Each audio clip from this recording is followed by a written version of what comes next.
దేశ పార్లమెంట్లో మరోసారి భద్రతా వైఫల్యం బయటపడింది. గోడ దూకి లోపలికి చొరబడేందుకు ఓ యువకుడు ప్రయత్నించాడు. ఆగస్టు 16న అనెక్స్ భవనం వద్ద జరిగిన ఈ సంఘటన ఆలస్యంగా వెలుగులోకి వచ్చింది. నిందితుడిని సిఐఎస్ఎఫ్ భద్రతా సిబ్బంది అదుపులోకి తీసుకున్నారు. ఈ విచారణలో ఉత్తరప్రదేశ్ కు అలీగఢ్ కు చెందిన మనీష్ గా గుర్తించారు. శత్రు దుర్భేద్యంగా నిర్మించిన పార్లమెంటు భవనం భారీ గోడను ఎలా ఎక్కాడని అధికారులు సందేహిస్తున్నారు. మనీష్ మానసిక పరిస్థితిపై కూడా ఆరా తీస్తున్నారు. ఇంతియాజ్ ఖాన్ మార్గ్ వైపు ఉన్న గోడ ఎక్కిన మనీష్ పార్లమెంట్ భవనంలోకి ప్రవేశించేందుకు ప్రయత్నించాడు.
పార్లమెంట్ వద్ద ఉన్న సీసీటీవీ కెమెరాల ఫుటేజ్ ను పరిశీలిస్తున్నామని పోలీసులు తెలిపారు. 2023లో కూడా పార్లమెంట్ శీతాకాల సమావేశాల సందర్భంలో ఇద్దరు దుండగులు లోక్సభలోకి దూసుకొచ్చారు.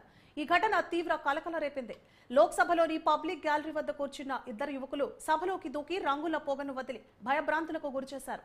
తాజాగా ఓ యువకుడు ఎంతో ఎత్తుగా ఉండే గోడ దూకి పార్లమెంట్ అనెక్స్ భవన ప్రాంగణంలోకి రావడం పూర్తిగా భద్రతా వైఫల్యమే అని పరిశీలకులు భావిస్తున్నారు.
దేశ పార్లమెంట్లో మరోసారి భద్రతా వైఫల్యం బయటపడింది. గోడ దూకి లోపలికి చొరబడేందుకు ఓ యువకుడు ప్రయత్నించాడు.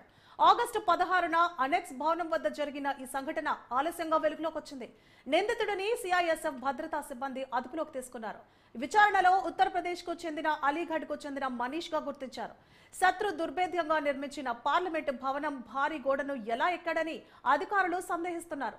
మనీష్ మానసిక పరిస్థితిపై కూడా ఆరా తీస్తున్నారు. ఇంతియాజ్ ఖాన్ మార్గ్ వైపు ఉన్న గోడ ఎక్కిన మనీష్ పార్లమెంట్ భవనంలోకి ప్రవేశించేందుకు ప్రయత్నించాడు.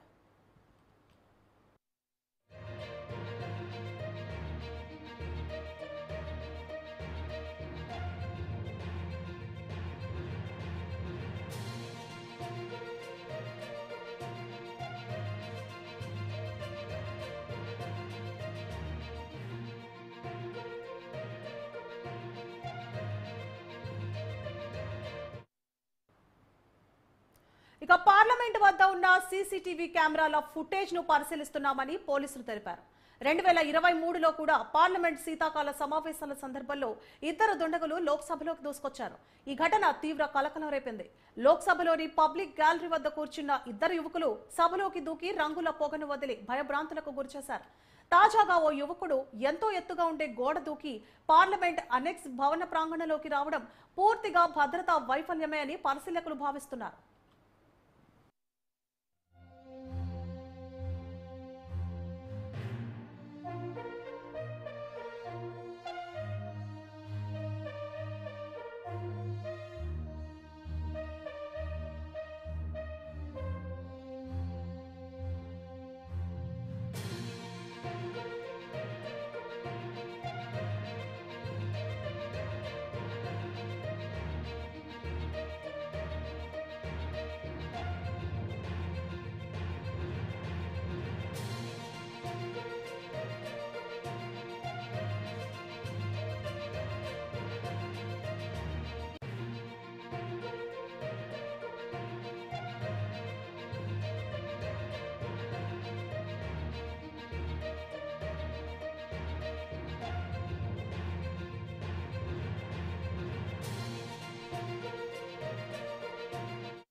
మంకీ పాక్స్ వ్యాప్తిని